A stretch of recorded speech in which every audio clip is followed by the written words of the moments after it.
Olá, tudo bem? Eu sou o Douglas Ferreira e esse é o Business Cast da semana. Esse aqui é o canal do empreendedor, do empreendedorismo do Piauí. E hoje nós trouxemos para conversar com a gente um representante de um segmento muito importante no comércio local, que é o setor de madeiras e ferragens, ou acessórios, como alguns preferem.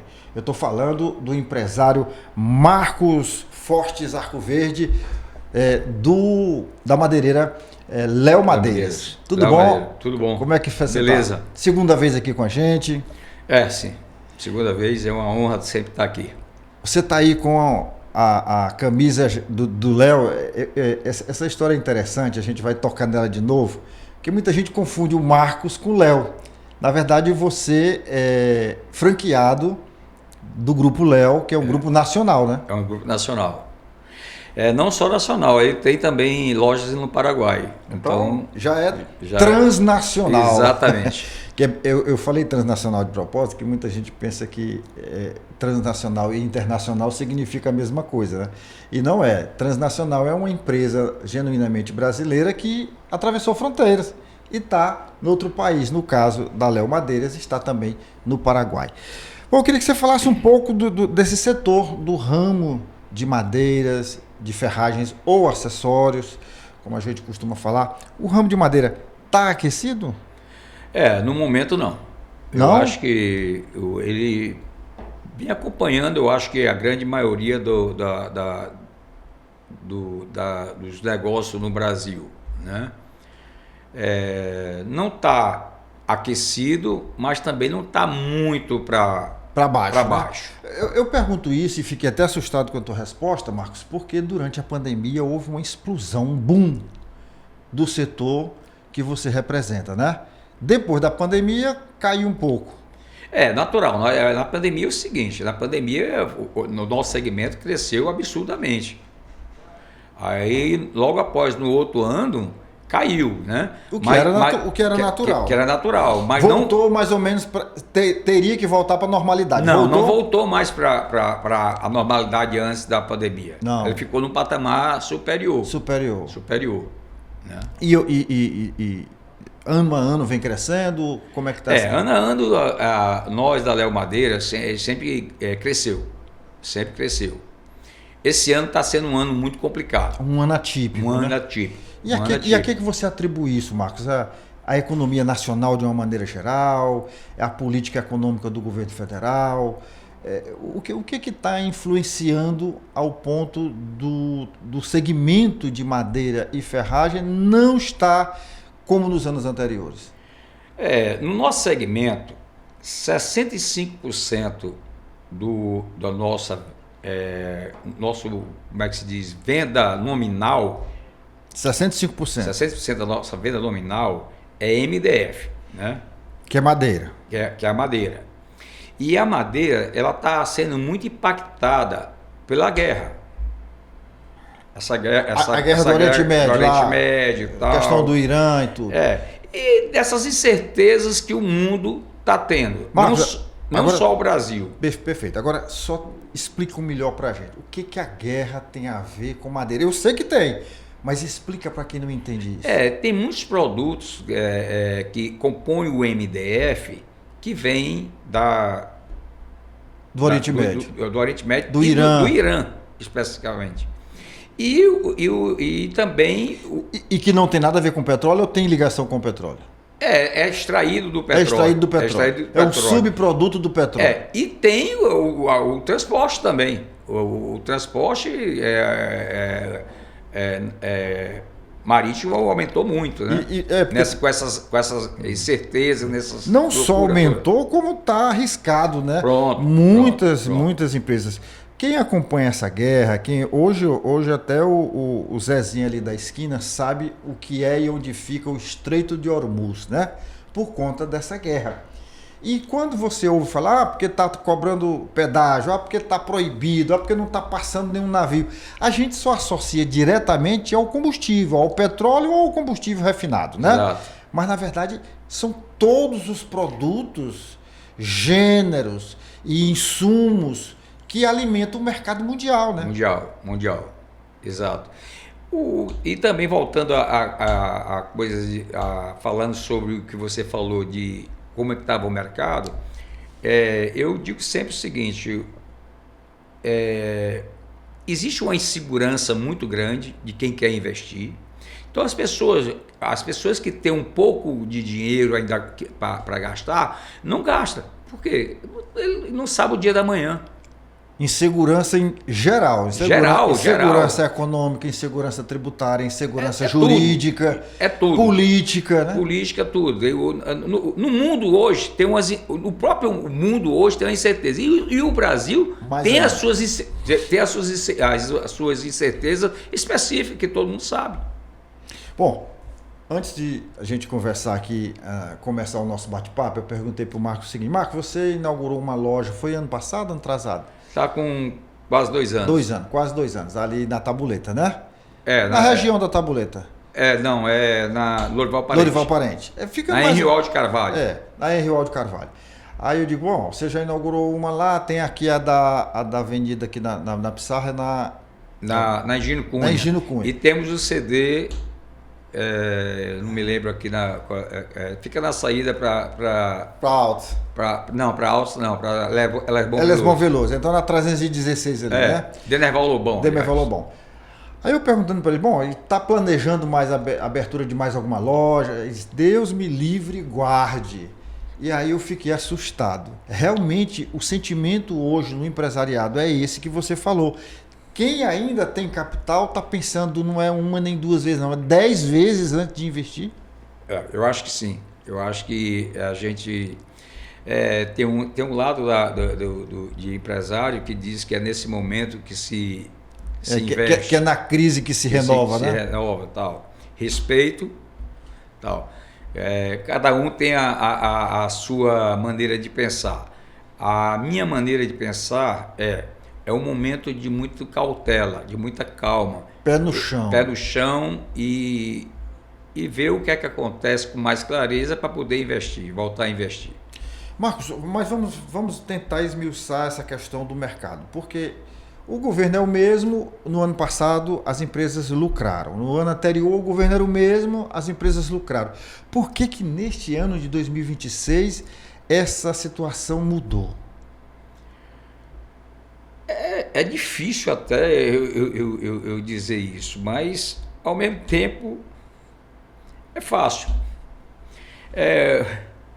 O poder aquisitivo do povo brasileiro, junto com as incertezas que eu volto a falar, contribui para isso. O povo, as coisas aumentaram e a renda do povo não achatou, né? Não achatou.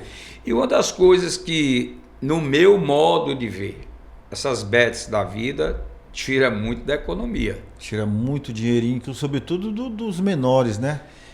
Tem inclusive, Marcos, uma estatística aí, uma preocupação dos economistas, de quem entende dessa área econômica mais do que a gente, é de que um percentual elevado, salvo engano, mais de 70% dos beneficiários do Bolsa Família estariam comprometendo mais da metade do pouco que ganham com bet. O trabalhador também entrou nessa. E aí, quando você canaliza os seus recursos para a bet, falta para pequena reforma, falta para o reparo de uma porta, para uma ferragem, para um acessório, para uma coisa. Eu estou falando do teu setor, mas isso é geral, falta comida na mesa do trabalhador. Eu posso te falar lá da nossa empresa, isso eu não estou falando, eu vejo isso. O quê? Quem mais aposta nessas bets são as pessoas que menos ganham. Isso é fato. Eu uma vez falando lá com as pessoas, dizendo que todo mundo deve poupar um pouco do que ganha. E eu falando com um marceneiro, e ele disse para mim, seu Marcos, o cara que ganha o salário mínimo não dá para poupar.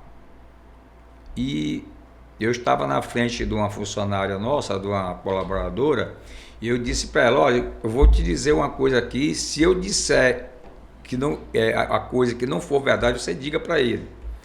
Eu disse, quem é que aposta aqui, que a gente sabe que aposta, que tem essa notícia, porque uma empresa tem aquele, eu digo que as paredes têm ouvido. Tem a rádio calçada interna. Exato, né? Exato.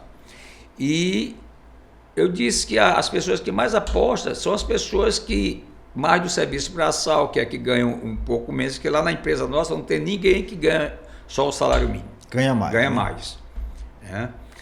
E ela confirmou isso, que são essas pessoas. Então, o que é que eu digo? As pessoas, eu fui educado para poupar. E você poupar R$50, R$100, de acordo com as suas condições. Se você poupar R$100 por mês, eu fiz até a pergunta lá, será se uma pessoa dessa que ganha o salário mínimo não gasta R$50 ou R$100 por mês em bets, nesses jogos? Ou mais.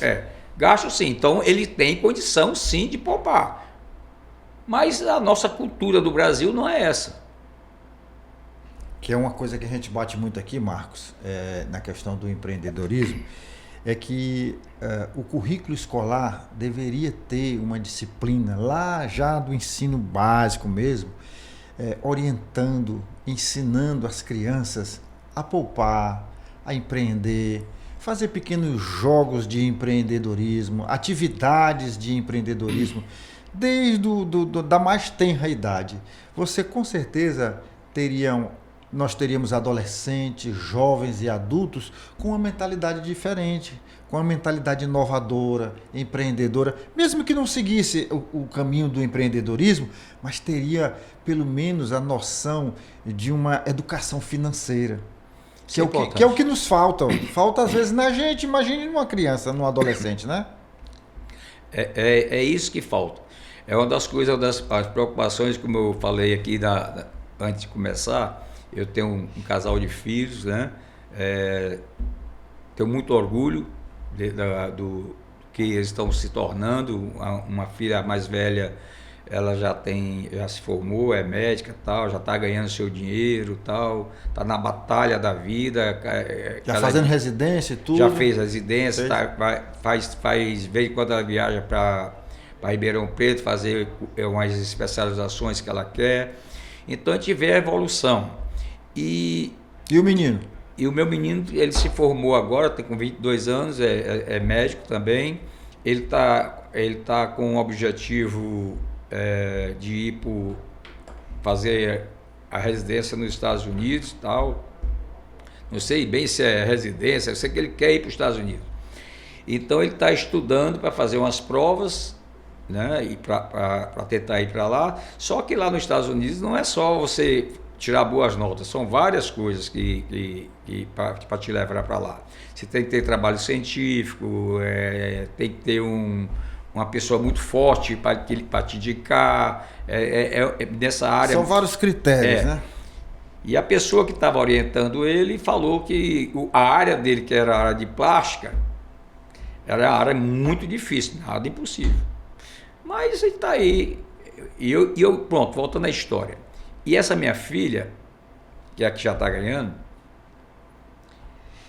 ela poupa, isso nós ensinamos, 25% do que ela ganha. Aí essa juventude gosta muito de iFood. E eu vejo muito iFood lá em casa. Eu digo, olha, vocês estão gastando muita besteira. Está exagerando. Aí ela vai dizer, está dentro do meu orçamento. Então eu fico calado. Tá certo. Marcos, aí vamos tocar agora num assunto interessante. Você falou aí, os 2 filhos seguiram carreiras distintas da sua, 2 médicos na família, com incentivo lógico seu e da família como um todo. E a sucessão, Marcos? A sucessão empresarial que eu estou falando. A sucessão, para a gente é muito difícil. A gente está ainda trabalhando. Apesar de que você ainda é novo, não estou dizendo que você já está na hora de vestir pijama, não. A gente está pensando umas coisas que não vale agora no momento dizer aqui. Mas a gente pensa muito nessa parte da sucessão, né? Tem solução, sim, de perpetuar a nossa empresa. Já começamos um alinhamento com alguma coisa sobre isso já. Podemos dizer que já há algumas tratativas, né? Já. Eu não posso dizer. Eu senti. Porque num negócio desse também o segredo é a alma do negócio. Eu acho que sim. É a alma do negócio. Expandir no momento é o que já ficou decidido que não é, no momento, pelo menos agora, não, né? Não. O que nós vamos fazer, por exemplo, reforma da nossa loja, isso nós estamos projetando, da nossa matriz. Nós vamos fazer uma reforma, já tem o arquiteto, tal, o nosso amigo, eu não vou nem citar o nome dele aqui, não. Mas até por preservar ele. Mas já tem um projeto, a gente está alinhavando o projeto. Eu sempre digo que eu digo, tu está demorando demais. E eu aprendi lendo um livro, que não me pergunte o livro que eu li, que eu não me lembro, que o Brasil planeja muito pouco para fazer algum projeto e executa. E na execução é que se perde muito tempo. Por quê? Porque foi mal planejado. E eu entendi, e ele fez eu entender o porquê que ele demora está demorando no projeto. É o planejamento. Cada dia ele chega com uma coisa diferente e vai ajustando a nossa realidade. É um ciclo vicioso. É um ciclo vicioso. Olha, eu estava vendo hoje de manhã um vídeo bem interessante de um baiano criticando lá o projeto da ponte que vai ligar, que deveria ligar Salvador à ilha de Itaparica, né? Eu conheço lá, não sei se você conhece, é bem interessante, importante essa ponte. E essa ponte é um sonho acalentado pelos baianos ao longo de, mais de 100 anos. Há 20 anos ela vem sendo prometida e entra governo, sai governo, sempre da mesma ala política e a ponte não sai. Agora, recentemente, o presidente Lula esteve lá, fizeram uma inauguração fake, botaram lá umas travessas, um negócio vergonhoso. Mas o que eu vi hoje, por um lado até me animou. Parece que tem uma empresa chinesa que está pelo menos ensaiando um canteiro de obras para essa ponte. Mas o que me chamou a atenção é que lá não havia trabalhadores brasileiros. Todos trabalhadores importados da China. Isso é complicado, isso é vergonhoso, isso não agrega, isso não contribui. Porque qualquer obra da construção civil emprega muito. Talvez seja a maior indústria que a gente tenha, seja da construção civil. Mas precisamos empregar nossa mão de obra. Quando a gente vê isso, por que eu estou falando isso, Marcos? Porque a gente ouviu falar nos últimos anos, de uma forma até gratuita e barata, de soberania nacional. Como é que fica a soberania nacional, a soberania do Brasil, do brasileiro? Porque a soberania é do brasileiro, não é do governo, né? A soberania do país. Como é que fica a nossa soberania quando você tem uma obra que é até duvidosa se vai sair ou não vai sair, mas o que está lá é tudo mão de obra importada, estrangeira. Não é complicado isso? É muito complicado e vou lhe falar mais. Em todo lugar que eu ando, que eu converso com empresários, todos são unânimes em dizer uma coisa: falta de mão de obra. Que é outro problema que a gente tem. Para crescer. Olha, muita gente quer crescer.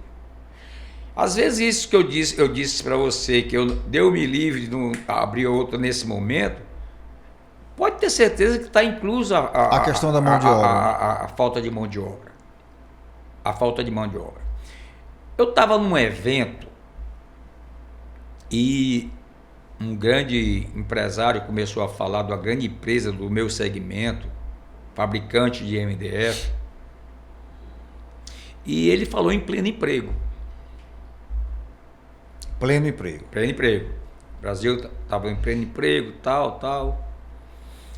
E eu levantei a mão, Aí veio o microfone lá e eu falei assim: o senhor acredita nas pesquisas do pleno emprego realmente? Eu fiz até assim, esse pleno emprego, entre aspas, entre né? aspas, porque o que eu vejo é o seguinte, não que eu esteja julgando as pesquisas, mas o que a gente vê será se as pessoas não estão procurando mais trabalho por causa das ações sociais do governo? Né? Não que eu seja contra as ações sociais. Eu acho que essas ações sociais, Bolsa Família e tal, devia ser mais bem jogada no mercado. Como assim? Eu penso o seguinte: já que o governo diz que ajuda essas pessoas porque essas pessoas não tiveram chance, não tiveram oportunidades na vida, vamos dar oportunidade, concordo, mas a gente tem que botar começo, meio e fim. Vamos usar essa ferramenta para criar mão de obra para as empresas, para o Brasil crescer, para as empresas absorverem. E você pode ir em qualquer empresa hoje, como tem falta de mão de obra, demanda de mão de obra, né? E eu penso o seguinte: e deixar que essa política de social seja válida, mas que quem recebeu alguma coisa social, tem país que eu não sei te dizer assim de imediato quais são, mas se é de Dinamarca, não sei, que usa isso, mas quem recebe alguma ação social do governo não vota. Isso é importante. Por quê? Porque se não votar, não vai ter aquela eu vou fazer isso para ter o voto tal, não influenciar no voto da pessoa, certo? Não que como eu falei, não sou contra, eu sou contra que tem que ter começo, meio e fim, e aproveitar para formar mão de obra para o país. É como dizia o presidente americano Ronald Reagan, que ele dizia que um programa social deve ser medido, o seu sucesso, o êxito, não é pelo número de beneficiários que entram no programa, mas pelo número de beneficiários que deixam, que saem do programa. Você falou tudo agora. Então, assim, o que a gente está falando aqui, e eu faço questão de esclarecer isso, é porque da forma como foi criado, implementado e vem sendo mantido os programas sociais do governo federal, dentre eles o Bolsa Família, porque nós não estamos falando só do Bolsa Família, mas dos programas sociais de uma maneira geral, eles são importantes, necessários para muitas pessoas e muitas famílias em algum momento da vida. Exato. Em algum momento da vida você precisa. E aí você vai, se socorre desse benefício. Nos Estados Unidos, salvo engano, são 4 meses. Eu acho até que poderia ser mais. Eu acho até que o sujeito poderia arranjar um emprego, assinar a carteira e passar mais um ano recebendo. A partir daí, ele já empregado, já respirou, aí ele deixa aquele benefício para socorrer outra família que se encontra em necessidade. Mas o que ocorre com o governo é que quando você assina a carteira, você perde o benefício. E muitas vezes o sujeito recebe R$600 de benefício, arranja um emprego de 2, 2,5, 3 mil reais e não quer. Por quê? Porque se assinar a carteira perde os R$600. Porque a mentalidade já foi, de alguma forma, afetada. E ela foi... É porque está me faltando a palavra aqui. Ela foi reduzida. Você perdeu, inclusive, o contato com a realidade. Porque quem deixa um emprego de R$2.000 para não perder um benefício de R$600, essa pessoa tem algum problema na cabeça. E também eu acho que a dignidade, o orgulho de você se sustentar, o orgulho de você ter uma profissão. E a pessoa que recebe um Bolsa Família, vamos dizer, o que é que ele faz? Vamos imaginar o que é que ele faz. Em termos de trabalho, absolutamente nada. Então, a mente dele tá vazia. E mente vazia entra qualquer coisa. Então eu sempre defendo, não é que eu seja contra as ações sociais, eu acho que tem que ter começo, meio e fim, e tem que se produzir mão de obra para o país crescer. Seria estabelecer critérios. Exatamente. O próprio governo que criou o Bolsa Família e os governos que o sucederam e que vão suceder no futuro, ninguém sabe o que vai acontecer amanhã, eles poderiam desenvolver também uma política, como você falou, de que só vai ter direito quem participar de um curso de formação. Quem tiver na idade, lógico. É claro. Quem tiver idade ainda laboral. Então, fazer um curso de aperfeiçoamento, um curso técnico em alguma coisa, para poder justificar esse Bolsa Família, que ainda é muito pouco. E tem muita gente que se socorre disso, né? Porque vai somando uma coisa daqui, aí tem um Vale Gás, aí tem R$ 150 por uma família, por um filho. Enfim, tem gente que recebe até uma boa grana em relação a isso. Mas não pode ficar nessa dependência. O que se critica, eu nunca vi ninguém. Honestamente, agora eu vou dar um testemunho aqui, Marcos. Até hoje eu estou com 64 anos. Esse Bolsa Família aí, eu acho que foi criado lá atrás, no primeiro governo do presidente Lula.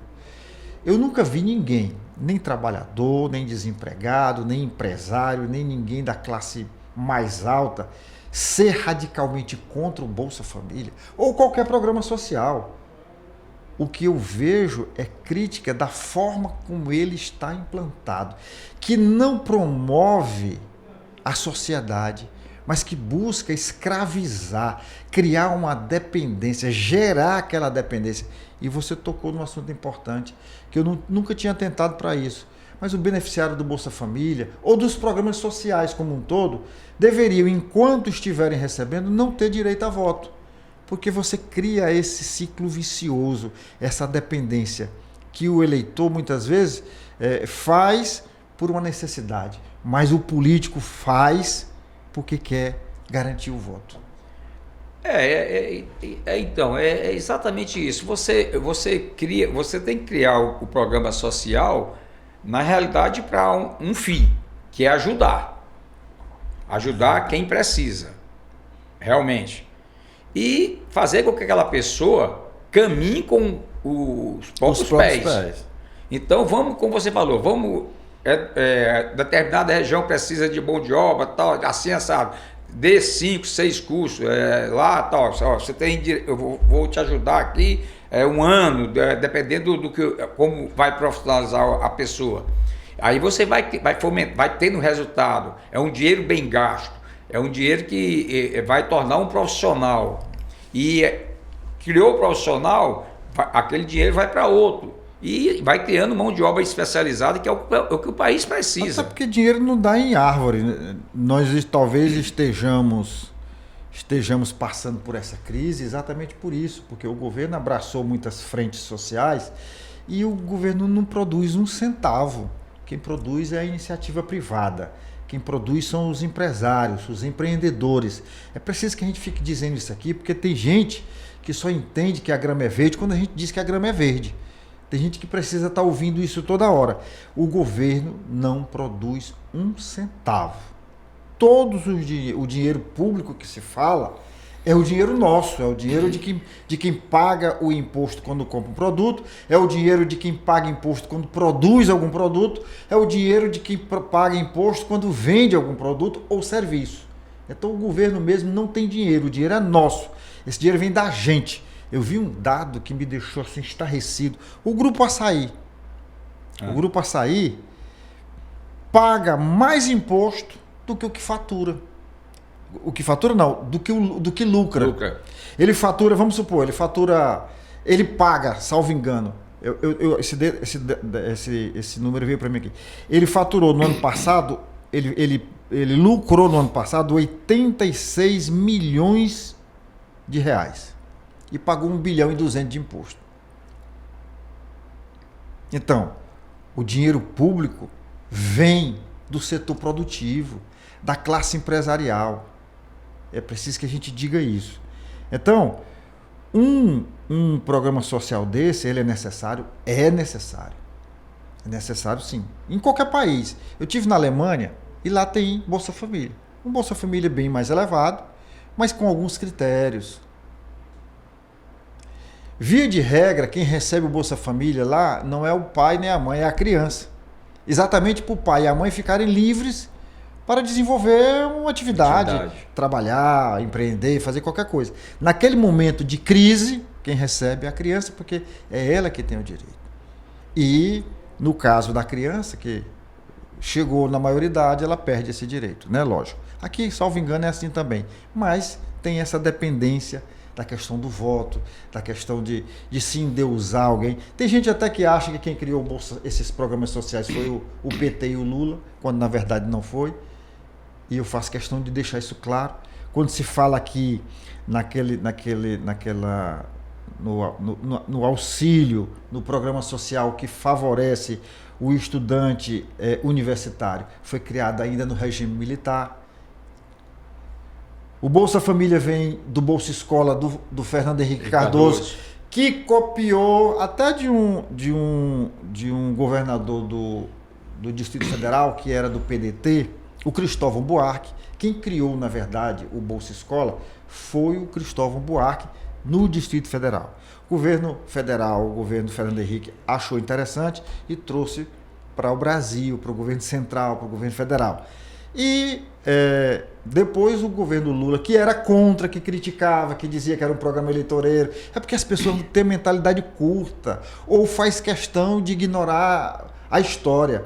O PT, o governo e o Lula, inclusive o Lula, na eleição que ele ganhou para presidente da República, a primeira vez, ele foi radicalmente, ele dizia que era contra, porque ele dizia que aquele programa do Fernando Henrique era eleitoreiro, o Bolsa Escola. Aí assumiu, graças a Deus, manteve o programa, porque o povo é que precisa, não é questão de governo, é questão de Estado, e o Estado brasileiro tinha uma parcela significativa de pessoas vivendo na miséria, já saindo um pouco, mas muita gente ainda na miséria, e o Bolsa Família cumpriu o seu papel. Só que transformaram um programa temporário num programa ad eterno. Né? Como eu volto a falar, o Bolsa Família ele pode ser muito melhorado em prol da sociedade, em prol da pessoa que recebe.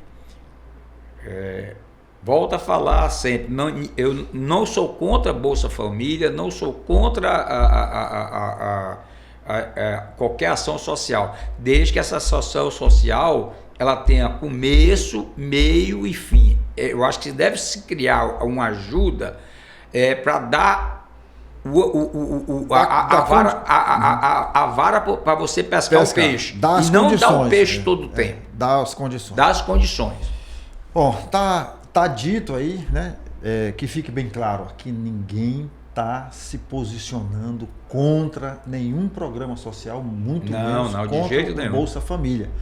A gente às vezes faz uma crítica contundente, da forma como vem sendo gerenciado esse programa. Tem muita gente, inclusive, que tem vontade de sair, mas existe essa dependência. Por quê? Porque você não pode assumir, buscar uma outra fonte de renda, porque se você fizer isso, você perde de imediato. O que a gente acha que seria interessante seria você ter aí um período de transição. Eu acho que 1 ano recebendo, depois você seguiria seus passos por conta própria.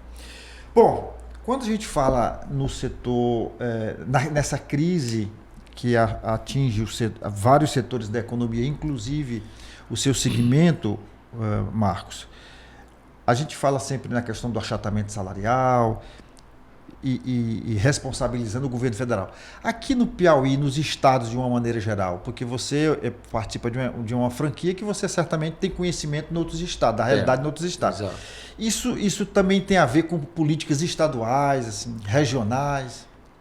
Tem um pouco. Por exemplo, aqui no Piauí, nós sofremos concorrências do Maranhão, de outros estados, que tem incentivo fiscal. Aqui não. Aqui não. Eu mesmo sofro muito isso, de concorrência de pessoas que têm nos seus estados incentivo fiscal. De alguma forma, eu já procurei isso, mas não tem. Não tem como. Aí eu te pergunto, como você concorre com essa deslealdade toda, né? Fica difícil, né? Fica difícil, né? E nós criamos aqui, nós da Léo, eu tenho quase 40 anos de comércio. Aí chega uma pessoa de fora, de qualquer segmento, eu estou falando de qualquer segmento. Eu falo com várias pessoas de segmentos diferentes que tem essa mesma coisa nossa. Já que não dá, devia menos proteger. Não expor tanto. Não expor tanto. Eu não sei como é que faria para igualar. Eu acho que a igualdade ela é essencial em qualquer coisa. Qualquer coisa. Aliás, eu até acredito, cortando um pouco você, que o capitalismo é o melhor regime, porque o melhor programa social que existe é o emprego. Não existe programa social melhor do que dá esse, dignidade. né? Dá dignidade, dá respeito. Né? Dignidade. Quando você dá as coisas para alguém, já dizia até uma música, salvo engano, do Luiz Gonzaga, que quando você dá, o que é dado tira a honra da pessoa, né? Sem trabalho o homem não tem honra, alguma coisa nesse sentido. Mas eu queria dizer para você que é o seguinte, que o capitalismo, ele exige igualdade de disputa. Você só pode oferecer um melhor produto, um melhor preço, um melhor serviço, se você está em igualdade de disputa com... Eu acho que você já ouviu aqui muitos empresários questionando essa desigualdade. Sim, muito. Da competitividade, né? Eu digo sempre o seguinte, jogar com as mesmas armas, se eu não me sair bem, a culpa é sua. A culpa é minha. Mas jogar com armas diferentes, aí não. Aí é uma coisa que foge do nosso controle, né? Então, uma das coisas que eu acho que o governo, eu vejo no Ceará, você vai viajar no Ceará, aqui tem incentivo do governo estadual. Incentivo do governo estadual. Estadual. Você vai no Maranhão, incentivo do governo estadual. E aqui falta isso um pouco, para uma compreensão. Não sei se vou dizer alguma besteira, porque não foi eu que olhei, que vi, mas existe... Eu conversando sobre isso com uma pessoa que entende um pouco, me falou isso. Se é verdade ou não, me desculpe se for a verdade. Diz que dentro do Estado existe uma lei, eu não sei se é lei, se é emenda, tal. Quando alguém chega do outro Estado com incentivo, o governo estadual nosso, praticamente, eu não sei o termo, como eu não vou encontrar o termo, ele teria que dar as mesmas, a igualdade, já que o cara veio de fora com incentivo, ele teria que dar essa mesma igualdade. Manter, garantir esse incentivo aqui. Eu não sei, eu estou falando aqui, posso estar até falando uma besteira, que eu não me aprofundei a isso, eu estou falando que uma pessoa entendida me falou disso, e eu disse, então eu tenho um direito. E esse direito nunca, eu não sei dizer o termo técnico. Eu entendo. Me dê só um minutinho, tome um pouquinho de água se ainda tiver, que eu quero comunicar aqui com os nossos internautas e ao mesmo tempo agradecer o apoio das empresas que nos ajudam aqui, que acreditam na necessidade de um canal do setor produtivo com a sociedade do Piauí.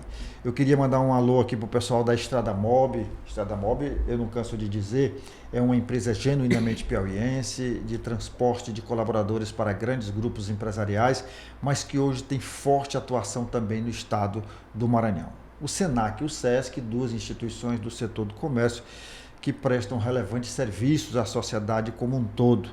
Temos a Léo Madeiras, do nosso amigo Marcos. Obrigado. Temos o MOVE, o Movimento Empreender Piauí, na pessoa do seu presidente Marcelino Lopes. A Automaster, a Pneubec também. A Socimol, uma grande indústria do Piauí, pertencente ao Grupo Claudino. Temos a Pax União, 53 anos no mercado. Temos o SESI, o SENAI e o Centro das Indústrias do Estado do Piauí, que são instituições sérias, que promovem o desenvolvimento e que lutam pela pujança da economia do Estado do Piauí. Nosso muito obrigado. Um alô agora para você que nos assiste, que acompanha aqui todos os episódios do Business Cast, recebe o link através de um grupo de WhatsApp que você participa e ainda não é inscrito no nosso canal, você aproveita agora, faz a inscrição, aciona o sininho para receber as nossas notificações e nos ajuda a compartilhar. Manda aqui as ideias do Marcos para as pessoas que você conhece, aí da tua cidade, do condomínio onde você mora, da associação de moradores, o WhatsApp, bota lá no grupo de WhatsApp da família, do trabalho, da igreja que você comunga, manda para Deus e para o mundo, tá bom? Muito obrigado pela sua audiência. Marcos, nós estamos chegando ao final. A conversa tá boa, o papo tá bom, mas eu quero que você olhe agora para ali e deixe uma mensagem para o empreendedor piauiense que não seja uma mensagem de pessimismo, não. A gente fez uma reflexão, a gente fez uma análise aqui da questão política, econômica, produtiva do Estado, do Brasil até, mas a gente acredita nesse país. Eu sei que você acredita também. Eu acredito demais. Eu acho que o Brasil precisa só mudar um pouco a política, como enfatizar mais, incentivar mais a nossa classe produtiva, tanto o comércio como a indústria, como o agronegócio, que é o nosso grande boom, tal. Nós precisamos muito do olhar amigo do governo, né? Porque eu acho que as coisas sendo nós junto, o conjunto junto, a coisa foi melhor. Então eu acho que é o seguinte, o Brasil tem jeito, para mim, precisa de mudanças, precisa sim, eu acho que profundas em todas as áreas, né? Mas eu acredito muito, o brasileiro ele é empreendedor. Ele confia no Brasil. O Brasil é um país de um potencial imenso. O Brasil tem riquezas naturais que ninguém... Que causa inveja ao mundo, né? Causa inveja ao mundo. É cobiçado. Cobiçado. O que precisa é mais apoio, mais uma política realmente direcionada para o desenvolvimento do país. E ser uma política contínua, que é uma das coisas. Entra um governo, aí faz a sua política, entra outro. Eu acho que tem que ter uma política a longo prazo. Uma política que não seja uma política nem de esquerda, nem de direita. Seja uma política de Estado. De Estado, não de governos. Não, né? de governo. Tem que ser uma política de Estado. E isso, se acontecer isso, eu tenho certeza que o Brasil deslancha. Não tenho dúvida também, Marcos. Viu? Eu que agradeço aqui o convite, fico muito honrado de estar aqui conversando, um bate-papo com você. Obrigado aí. E muito obrigado por tudo. E você já sabe, toda semana nós temos um episódio novo aqui do nosso Business Cast, trazendo as discussões, trazendo as iniciativas, as experiências exitosas no setor produtivo, empresarial e empreendedor do estado do Piauí. Eu conto com a sua audiência. Até semana que vem.